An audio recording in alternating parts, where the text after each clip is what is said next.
Morning, everyone. David Aragona and Craig Milkowski are taking a look at the feature race at Monmouth Park on Saturday, and really the feature race of the entire Monmouth Park season. It is the Grade 1 Haskell Race 12 on that Monmouth card on Saturday. 1 1/8 miles for the 3-year-olds. And Craig, we definitely have some star power in this field. Kentucky Derby winner Mage, as well as the horse that was the early favorite for the Kentucky Derby, Arabian Night, among many others with talent. Yeah, Tapit Trice, he was the Bluegrass winner. Go Rocket Ride, another one of those horses that showed a lot of ability early on, but didn't quite make the Kentucky Derby, but seems to be back in form. So just a good, strong, deep Grade 1 race. Definitely. Contention runs very deep in this Haskell. To get a sense of how the race might be run through the early stages, let's take a look at the TimeformUS pace projector for this race. And I can't really argue too much with it, Craig. We've got the fast pace flag showing up. And not that there are so many need the lead types in this race, but we do have plenty of runners with tactical speed who will be jockeying for position heading into that clubhouse turn. I do agree, though, that Arabian Night is the one that's most likely to lead the field after a half mile. He's shown a lot of speed in both prior starts, and you would imagine he's going to be fresh coming off the layoff. I would think so as well. If I had to pick, I would imagine he's going to be pushed hard from the outside. But I also wouldn't be surprised if maybe the 7-horse Extra Anejo didn't go as well. And Arabian Night being drawn to his outside also has the option to just kind of sit off of that one a little bit. Given that fast pace designation, you do want to take note of a couple of the horses towards the back of the pack on the pace projector. The number 4, Mage, would obviously appreciate some hitting up front, and the number 5, Tapit Trice, is the runner that gets that LP flag on the TimeformUS pace projector. That indicates that he has the highest late pace rating of all the runners in this field. Well, let's go through the contenders, Craig, mostly in post-position order. We'll begin with the number 1, Go Rocket Ride. Let's take a look at his last race when he came off the 3-month layoff to run in the Affirmed at Santa Anita and win that race fairly easily as the 1-2 favorite. This is a horse that showed a lot of promise early in his career. He was briefly on the Kentucky Derby trail before a setback derailed him, but he did what he had to do off the layoff here. This is just a step up in class, and we'll see if he can move forward. It was a good race off the layoff. Now, it wasn't the strongest field in behind him, but he did match his speed figures that he had been running earlier in the season. I like that he was able to rate off the pace a little bit more than he had in the past. So he does draw a tough inside rail position with all the speed to his outside, but that's why I like those tactics last time. Yeah, I do ultimately wonder how far this horse wants to go. I'm not sure if the 1 1/8 distance is really his ideal, the way that he finishes off his races, but he's definitely one that has run some fast speed figures and not the only one coming into this Haskell. The number 2 is Awesome Strong, and you could say he's the outsider in this field. He's got a lot to prove. This horse was a pretty talented 2-year-old last year, competing against Florida breds. He went undefeated at Gulfstream, came off the layoff last time at Delaware. That was seemingly a prep race going shorter. He did face some tough, hardened older horses in that spot, but wasn't really competitive with them. Just feels like these connections are taking a shot, Craig. This would be a pretty big shock. I mean, he did sweep that 2-year-old series at Gulfstream. As you noted, he went undefeated there, but I didn't see much in that return race. He wasn't able to get even back to his best 2-year-old speed figure. So this horse would need a huge jump forward and would be a pretty big shock. He is one that could potentially be a pace presence in this race because, as you can see, he's competed in some fast-paced races in the past and has used front-running tactics to win prior races, so he's one that could potentially be forward in this spot. The number 3 is Salute the Stars, and he is coming out of the local prep for the Haskell. That was the Pegasus run on June 17th, and he is the one that's coming widest into the stretch in those pink and black Gary and Mary West silks. To his inside, also coming out of this race, is How Great Is Nate. But you could see Salute the Stars looked like he had a lot of work to do coming off the far turn, but he really kicks into high gear in the final 1/8 of a mile to run down Kingsbarns, who I thought got a perfect trip as the favorite, and Salute the Stars still able to nail him on the wire. And Craig, we didn't even show the early part of this race when Salute the Stars was quite a handful for Joel Rosario. Yeah, he had some trouble at the start for sure, and it didn't seem to matter. He was still able to run his career best speed figure, and the pace was solid in the race. But you can see in his running line, there's no red fractions that really set up that big close. It was just a good, strong race with another move forward, and I see no reason why he can't take yet another step forward into the 120s, which would make him a very serious contender in this race.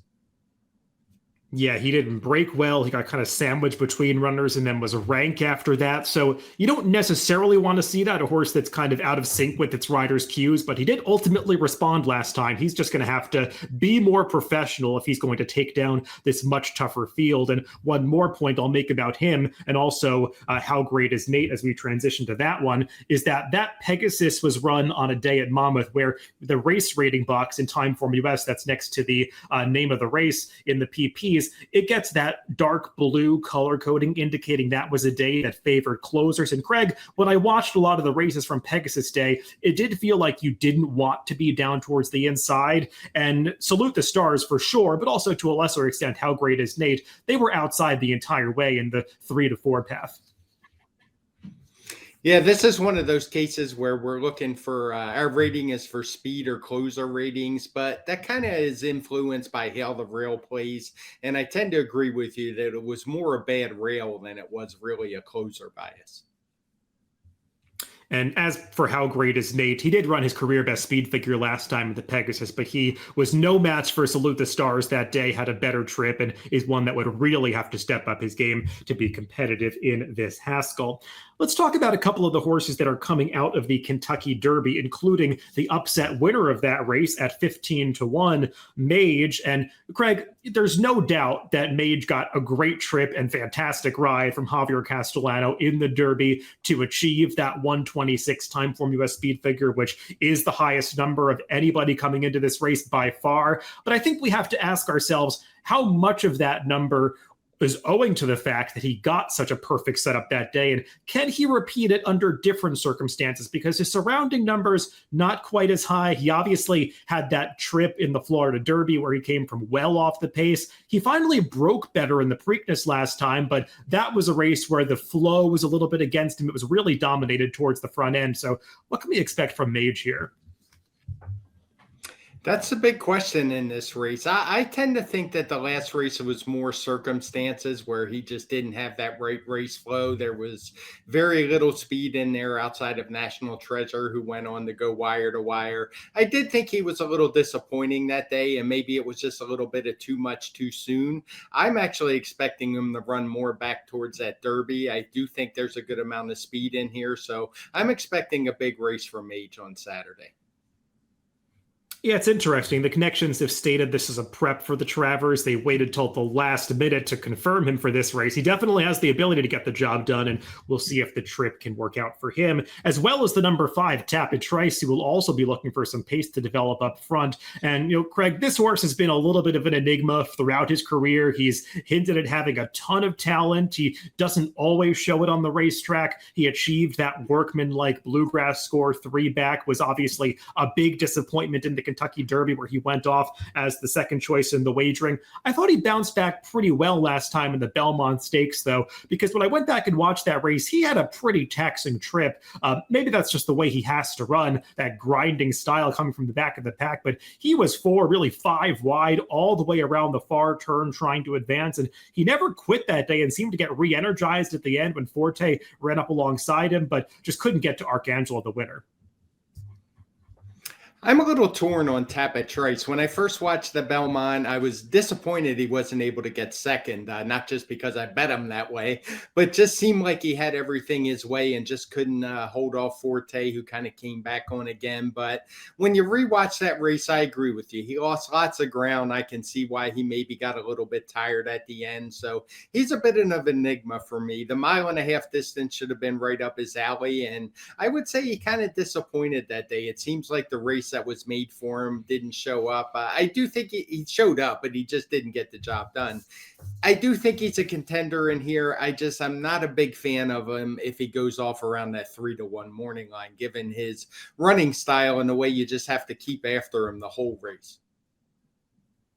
Let's talk about a couple of highly promising runners drawn towards the outside, beginning with the number 7, Extra Anejo. And this is a horse who garnered a lot of hype when he came into his career debut last year at Keeneland and delivered in a big way that day, winning by nearly 10 lengths with a 119 TimeformUS speed figure. You rarely see 2-year-olds debut with numbers that high, but had a setback, was off for the entire winter, finally returned to the races on Kentucky Derby Day, the undercard though, not the race itself. And he lost to a pretty good runner in Federal Judge, but Craig might have just needed that race off the layoff because they stretched him out last time going a mile at Ellis Park. And once again, couldn't have been much more impressive, winning that race by many lengths, repeating that debut 119 TimeformUS speed figure. He feels like the wild card in this race to me. He has the speed figures to compete, but he does still have some questions. He hasn't navigated the 2 turns yet. Ellis 1 miles or at that kind of almost 1.5 turn configuration.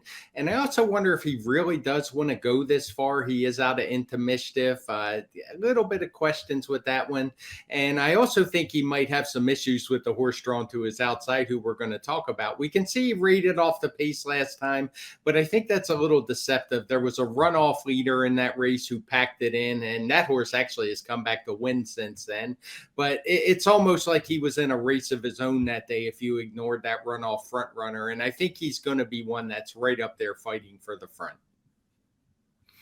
Yeah, he's got a really interesting pedigree, as you said, being by Into Mischief, but on the dam side, it is all stamina breeding, and actually European stamina breeding. The dam raced in Great Britain, won going 1.25 miles on the all-weather there. She's a half-sister to a horse that was a stakes winner going 1.5 miles in Europe, so it's kind of an interesting speed over stamina pedigree for Extra Anejo, so we'll see if he can handle this step up and trip to 1 1/8 miles. And then we've got the morning line favorite drawn on the outside, the number 8, Arabian Night. Let's take a look at the last time that we saw him, which was all the way back at the end of January in the Grade 3 Southwest. And, Craig, it's kind of weird to think that this horse has only run 2 times because he's garnered so much hype, was dominating the Kentucky Derby conversation for so many months until he was declared out of that race. They had to stop on him in the spring with his training, but he's been training consistently, coming back for this race. His workouts have been getting rave reviews in the morning, and you can see as we take a look at the TimeformUS speed figures in his past performances, doesn't have to get a whole lot faster to be very competitive with this field. No, that's a good note you make. His speed figures may look a little light compared to some of the others, but that race came back in January, and quite a bit can happen in the interval from January to July for a 3-year-old. If he's the same horse we saw then, he should be getting faster, and he draws a good post given the other speed in the race. It's just a matter of if he can handle this. It's a pretty big step up all the way to this tough Grade 1 off a long layoff.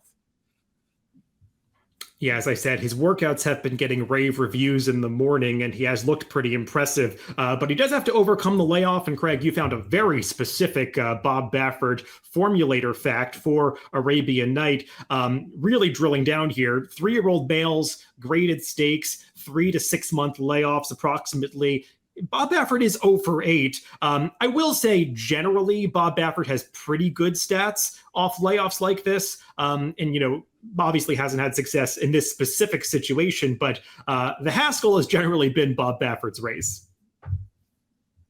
It has been, but he hasn't really tried to win it with a horse coming off a long layoff like this. It was a specific stat, but when I looked through, there were quite a few very short-priced losers in there as well. Horses, Authentic was one who comes to mind, came off a long layoff, wasn't able to get the job done. So it just seems like a tough task, even for Bob Baffert in a race like the Haskell. The horse is going to take plenty of money, so it's just something to be aware of if you're going to if you want to take that short price.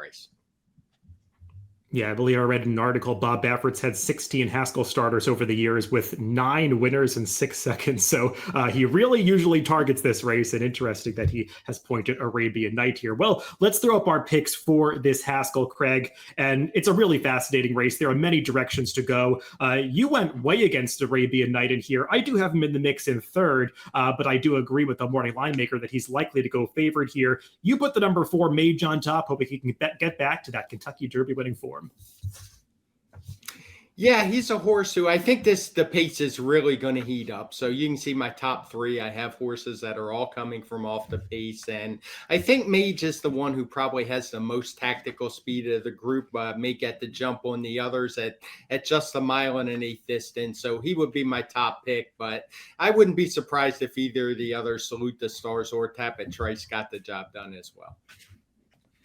Yeah, I honestly was pretty torn between the two horses I have on top here, the number 5, Tap It Trice, and the number 7, Extra Anejo. I'd want to let Price be my guide with this one. Tap It Trice is 3-1 on the morning line, Extra Anejo 5-1. I wouldn't be surprised if those prices ultimately flip-flop. I could see Tap It Trice drifting up a little bit because he just feels like a horse that a lot of people might be jumping off the bandwagon at this point, but I think he's going to get the right setup in this race, so I put him on top. So Tap It Trice for me, and the number 4, Mage for Craig in the Grade 1 Haskell on Saturday at Monmouth Park. Good luck if you're playing the races this weekend.